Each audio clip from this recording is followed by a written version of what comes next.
matin, je ne suis pas venu avec une prédication et un enseignement.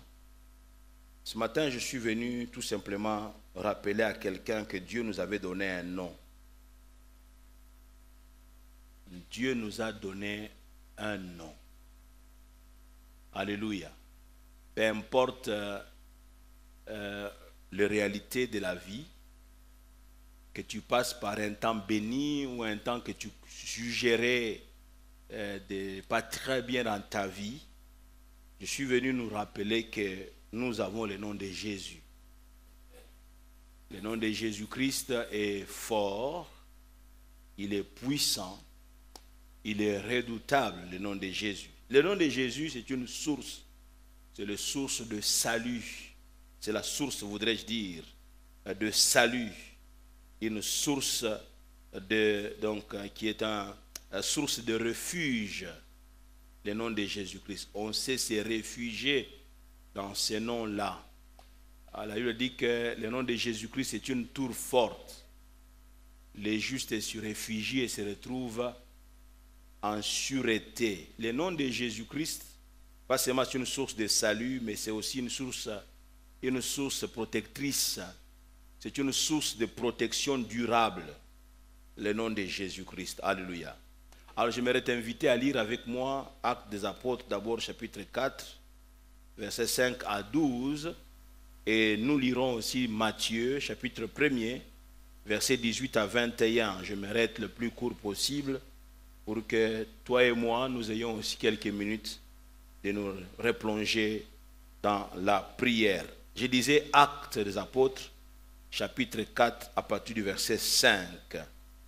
Le lendemain, le chef du peuple, les anciens et les scribes s'assemblèrent à Jérusalem avec Anne, le souverain sacrificateur, Caïphe, Jean, Alexandre et tous ceux qui étaient de la race des principaux sacrificateurs. Ils furent placés au milieu de Pierre et Jean et leur demandèrent par quel pouvoir ou au nom de qui avez-vous fait cela? Alors Pierre, rempli du Saint-Esprit, leur dit, Pierre rempli du Saint-Esprit, soulignez cela, Pierre rempli du Saint-Esprit, leur dit, chef du peuple et ancien d'Israël, puisque nous sommes interrogés aujourd'hui sur un bienfait accordé à un homme malade, afin que nous disions comment il a été guéri, sachez-le tous et que tout le peuple d'Israël le sache, c'est par le nom de Jésus-Christ de Nazareth que vous avez crucifié et que Dieu a ressuscité des morts. C'est par lui que cet homme se présente en pleine santé devant vous. Jésus est la pierre rejetée par vous qui bâtissez et qui est devenue la principale de l'angle. Il n'y a de salut en aucun autre, car il n'y a sous le ciel aucun autre nom qui a été donné parmi les hommes par lesquels nous devions être sauvés. Alléluia. Amen. Nous allons lire le deuxième passage. J'ai parlé de Matthieu, chapitre 1er, à partir du verset 18. Voici de quelle manière arriva la naissance de Jésus-Christ. Marie, sa mère, ayant été fiancée à Joseph, se trouva enceinte par la vertu du Saint-Esprit avant qu'ils eussent habité ensemble. Joseph, son époux, qui était un homme de bien et qui ne voulait pas la diffamer, se proposa de rompre secrètement avec elle, comme il y pensait. Voici un ange du Seigneur lui apparut en songe et dit, Joseph, fils de David, ne crains pas de prendre avec toi Marie, ta femme, car l'enfant qu'elle a conçu vient du Saint-Esprit. Elle enfantera un fils et tu lui donneras le nom de Jésus. C'est lui qui sauvera son peuple de ses péchés. Alléluia. Nous pouvons acclamer les Écritures et que Dieu soit béni. Le premier texte que nous avons lu est le prolongement de l'histoire qui s'est passée au chapitre 3, lorsque Pierre et Jean, s'emmenant au temple, ils vont arriver à l'entrée du temple, devant cette porte qu'on appelle la Belle. Ils y trouveront un homme boiteux qui ne marche pas et qui mendiait, qui demandait l'aumône. Lorsque cet homme les a vus, il a tendu la main pour leur demander l'aumône. Pierre prendra la parole parce que Pierre et Jean ont eu le regard fixé et donc sur eux. Le monsieur avait ses regards fixés sur eux aussi à son tour. Il va tendre la main, comme je le disais, pour demander l'aumône. Mais Pierre prendra la parole pour dire: nous n'avons ni or ni argent. Alléluia. Mais ce que j'ai, je te le donne. Au nom de Jésus de Nazareth, lève-toi et marche. Alléluia. Il lui a parlé en disant: au nom de Jésus de Nazareth. Pierre a utilisé le nom de Jésus-Christ et cet homme a été, j'allais dire radicalement, il a été totalement remis, totalement restauré, totalement guéri. Et cette histoire donc va amener Pierre et Jean devant le Sanhédrin. À cause de cette histoire, le voici comme emprisonné parce que ils sont, selon le Sanhédrin, en train de perturber l'ordre établi. Et il les avait interdit de parler au nom de celui qu'ils appellent le crucifié. Il les a interdit de pouvoir annoncer quoi que ce soit au nom de Jésus-Christ. Alors, on leur pose la question: dites-nous, par quel pouvoir ou au nom de qui avez-vous fait ces miracles? C'est ainsi que Pierre prendra la parole pour leur dire, puisque nous sommes interrogés sur un bienfait, alléluia, un bienfait qui a été accordé à quelqu'un, sachez-le tous que c'est au nom de Jésus-Christ de Nazareth que vous avez crucifié, mais que Dieu a ressuscité d'entre les morts, que cet homme se trouve devant vous bien portant. Amen, amen. Et dans le passage de Matthieu, chapitre 1er, nous venons de lire ce qu'a été, comment s'est passée la naissance du Seigneur. Joseph était fiancé à Marie, ils n'avaient pas encore conclu le mariage pour commencer à vivre ensemble, et que déjà Marie se retrouve enceinte, et Joseph, un homme de bien, s'est dit: j'aimerais en tout cas discrètement me séparer, et donc rompre cette relation. Je ne vais pas la diffamer. Si c'était une mauvaise personne, il allait la diffamer, parler du mal de Marie. Il voulait secrètement rompre avec Marie.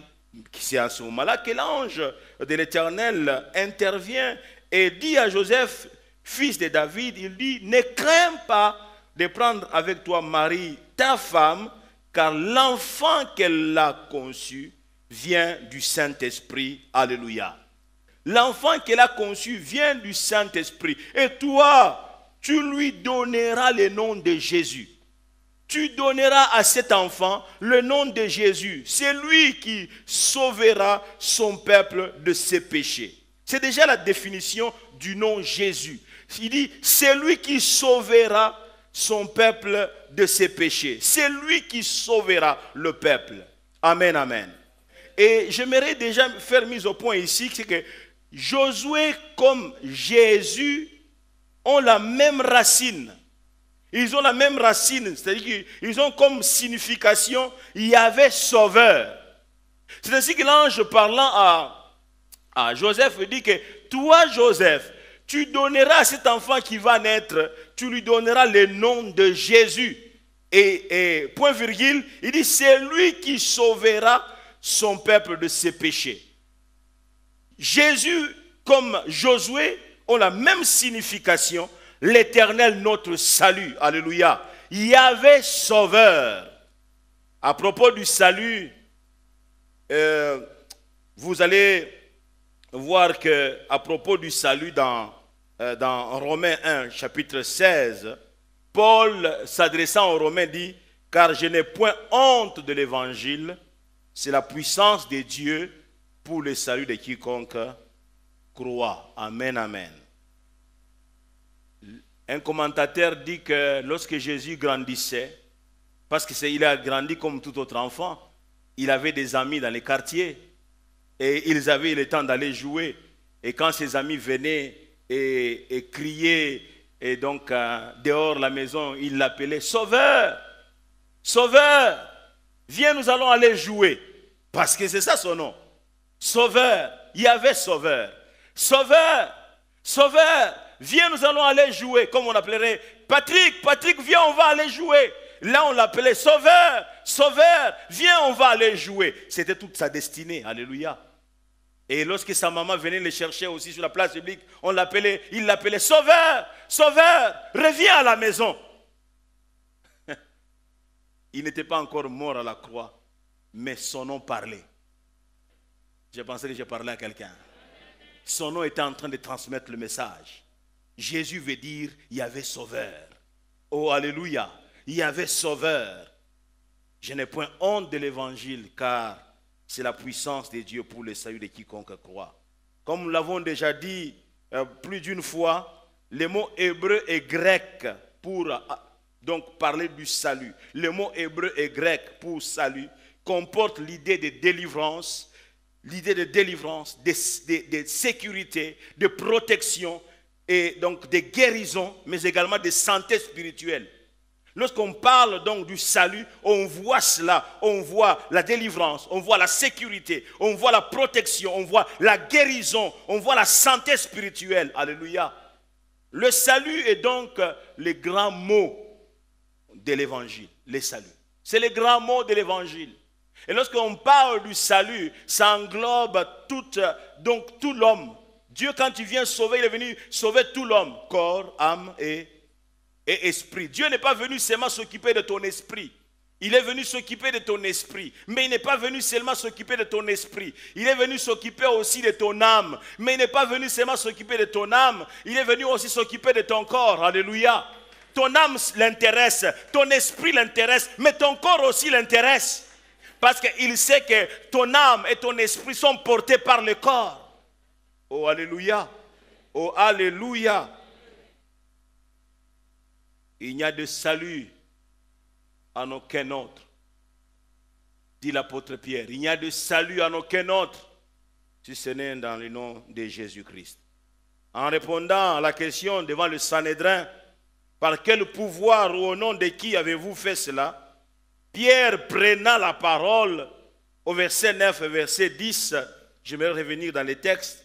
Pierre donc prenant la parole au verset 9 et au verset 10 va dire, puisque nous sommes interrogés aujourd'hui sur un bienfait accordé à un homme malade, afin que nous disions comment il a été guéri, sachez-le tous, et que tous les peuples d'Israël le sachent, c'est par le nom de Jésus-Christ de Nazareth que vous avez crucifié et que Dieu a ressuscité des morts. C'est par lui que cet homme se présente en pleine santé devant vous. Alléluia. Le nom de Jésus-Christ. Jésus qui est la pierre rejetée par ceux qui bâtissaient, devenue la principale de l'angle. Amen, amen. Souvenez-vous qu'alors que Jean et Pierre se trouvaient devant cet homme boiteux et mendiant, cet homme qui attendait, comme je le disais, à recevoir quelque chose d'eux, Pierre a dit, je n'ai ni argent ni or, mais ce que j'ai, je te le donne. Alléluia. Qu'est-ce que j'ai? J'ai le nom de Jésus. Oh, alléluia. J'ai le nom de Jésus-Christ. Qu'est-ce que j'ai? J'ai la puissance du nom de Jésus-Christ. N'oubliez pas que c'était poussé par l'Esprit qui s'est mis à donner la réponse. Là, il dit, poussé par l'Esprit.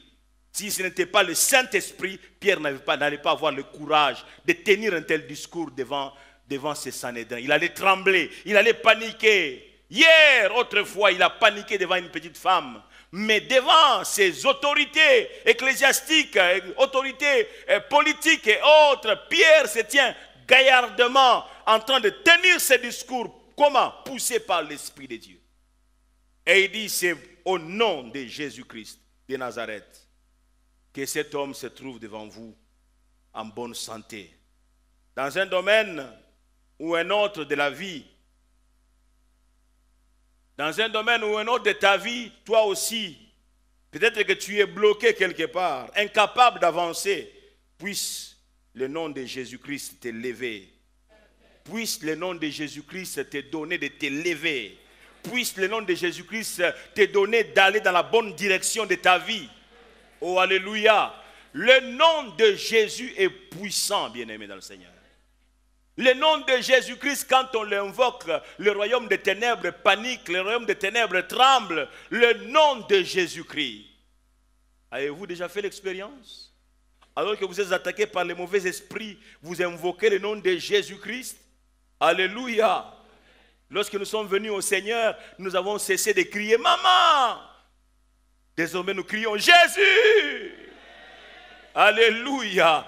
Car maman ne peut pas nous sauver. Maman ne peut pas nous délivrer. Papa est à distance, il ne peut pas nous sauver. Mais lorsque nous crions le nom de Jésus, alléluia, les ténèbres disparaissent. Les ténèbres disparaissent. Les esprits méchants libèrent l'espace. Le nom de Jésus-Christ. Oh, alléluia. Il y a de la puissance dans le nom de Jésus. Mais attention, le nom de Jésus-Christ, quelqu'un d'autre peut le prononcer sans qu'il y ait quelque chose qui s'est fait. Souvenez-vous des fils de Séva. Ils ne connaissaient pas Dieu. Le nom de Jésus-Christ est puissant lorsqu'il est utilisé par celui qui connaît Jésus. Par celui qui a une relation personnelle avec Jésus-Christ. Par celui qui se sanctifie pour Jésus. Et lorsqu'il prononce le nom de Jésus, il y a la puissance qui se dégage. Oh, amen, amen. Oh, alléluia. Peu importe d'où tu viens, tu peux être de Popokabaka, mais tu as le nom de Jésus-Christ. Tu peux être de Mupompa, mais tu as le nom de Jésus-Christ. Ce n'est pas le fait d'être de Mupompa qui fera quelque chose. Ce n'est pas le fait d'être de Popokabaka qui fera quelque chose. Mais c'est le nom de Jésus-Christ dans la bouche d'un chrétien, dans la bouche de celui qui marche et qui glorifie le Seigneur. Alléluia. Ce n'est pas par le fait de venir à la parole éternelle qui fera quelque chose, mais c'est par le fait que je suis devenu chrétien et que je marche dans la crainte du Seigneur. Lorsque je prononce le nom de Jésus-Christ, la victoire devient certaine. Oh, alléluia. Peu importe ta situation, peu importe la situation dans laquelle tu te trouves, Christ le Sauveur peut te dépanner. Amen, amen. Oui, le Sauveur, c'est un dépanneur. Un bon Quinois il dira à Sauvenga, n'est-ce pas? À Sauvenga la situation. Oui, oui, au Sauvenga, on utilise à tort et à travers, mais je crois qu'on parlerait encore mieux en disant Jésus, tu m'as sauvé. Alléluia, Jésus, tu m'as sauvé. Jésus peut te délivrer de n'importe quoi, de n'importe quelle situation. Quand ça barde pendant que tu dors, tu fais des cauchemars. Parce que ça peut arriver que tu fasses des cauchemars. Tu te lèves, tu trembles, mais ressaisis-toi en disant, j'appartiens à Christ. Et tu commences à crier, Jésus, Jésus, Jésus, sauve-moi. Jésus, tu chasses les esprits méchants. Bien-aimé, lorsque tu chasses les esprits méchants, au nom de Jésus-Christ, le calme reviendra dans ta chambre. Oh, alléluia. Maman, quand ça ne va pas avec l'enfant, l'enfant tombe, panique, malade, quoi que ce soit. Avant de courir à l'hôpital, impose d'abord la main sur l'enfant et crie, invoque le nom de Jésus-Christ sur l'enfant. Alléluia. Invoque le nom de Jésus-Christ. La Bible dit que quiconque invoquera le nom du Seigneur sera sauvé. Quiconque invoquera le nom du Seigneur sera sauvé. Et lorsque vous lisez Jérémie 33, verset 3, il est écrit que invoque-moi et je te répondrai, je t'annoncerai des grandes choses, des choses cachées que tu ne connais pas. Je l'annoncerai quand tu m'auras invoqué. Invoque le nom de Jésus-Christ. Amen. Invoque le nom de Jésus. Vous savez, par moments, nous nous comportons comme si Dieu ne nous a pas donné le nom. Nous nous comportons comme si nous n'avons pas de pouvoir. Nous nous comportons comme si, au fait, nous sommes privés du nom. Non, bien-aimés dans le Seigneur. Nous avons le nom. Amen. Et par moments aussi, nous n'invoquons pas ce nom-là parce que nous ne sommes pas conformes à ce nom. C'est ça, pour certains. Ils se disent, est-ce que si j'invoque, ça fera quelque chose? Les fils de Séva ne connaissaient pas Jésus-Christ. Ils ont vu Paul chasser les esprits au nom de Jésus. Ils ont dit, nous aussi, nous pouvons faire comme Paul. Ne peut faire comme Paul que celui qui a le Christ que Paul a. Et c'est ce qu'ils ont ignoré. Ils n'avaient pas le Christ que Paul avait. Et ils se mettent à chasser des esprits quelque part. Et l'esprit méchant parle en disant que Paul, nous connaissons. Jésus aussi, nous les connaissons. Mais vous, d'où vous êtes? Qui êtes-vous? D'où venez-vous? Vous n'êtes pas connus dans ces domaines-là où on exerce le pouvoir. Ils les ont tabassés, déchiré les habits et ils ont fui là-bas sans habits sur eux. Pourquoi? Parce qu'on ne peut pas s'amuser à invoquer le nom de Jésus-Christ et prétendre chasser les esprits quand on n'est pas connu par ce Jésus. Oh, alléluia. Alléluia. Mais lorsque vous appartenez à Christ, vous utilisez ce nom avec assurance. Le nom de Jésus est puissant, mes amis. Je pensais que je parlais à quelqu'un. Le nom de Jésus. Regardez comment vous vivez une vie chrétienne en dents de scie. Pourquoi? Parce que vous n'appartenez pas à Christ. Pourquoi? Parce que vous ne vous affermissez pas en Christ. Celui qui appartient à Christ, qui s'affermit en Christ, lorsqu'il s'élève, même quand il crie, il dit au nom de Jésus, sors d'ici. Ah! Et puis la personne calme, la personne est délivrée. La puissance n'est pas dans les cris. On peut crier, mais on peut parler à voix basse. Mais la puissance est dans les noms. Oh, je pensais que je parlais à quelqu'un. La puissance est dans les noms. Le nom de Jésus, plus haut que tous les autres noms. Le nom de Jésus-Christ, il fait trembler l'enfer. Le nom de Jésus-Christ met le monde des ténèbres sans dessus, sans dessous. Le nom de Jésus-Christ. Le seul message, quand j'étais en train de réfléchir, que j'ai quitté d'autres côté, nous étions, je dis quoi dire ce dimanche? Non, viens, dis-leur seulement, parle de mon nom. Le nom de Jésus-Christ. Bien-aimé, vous êtes loin. C'est parce que, je vous dis, Meka Kangama. Essaye ces noms.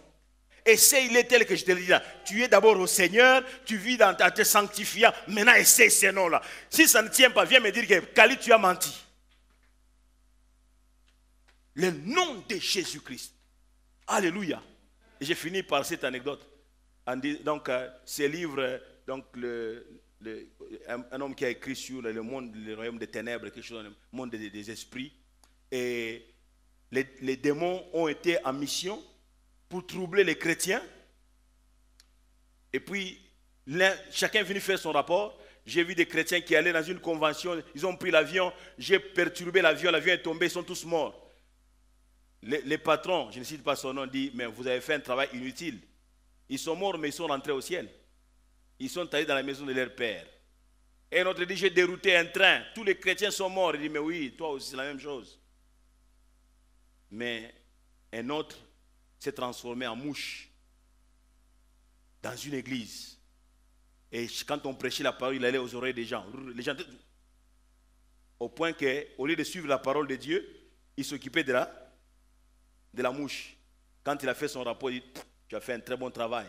Tu les as empêchés à écouter la parole de Dieu qui les donne d'être forts. Oh.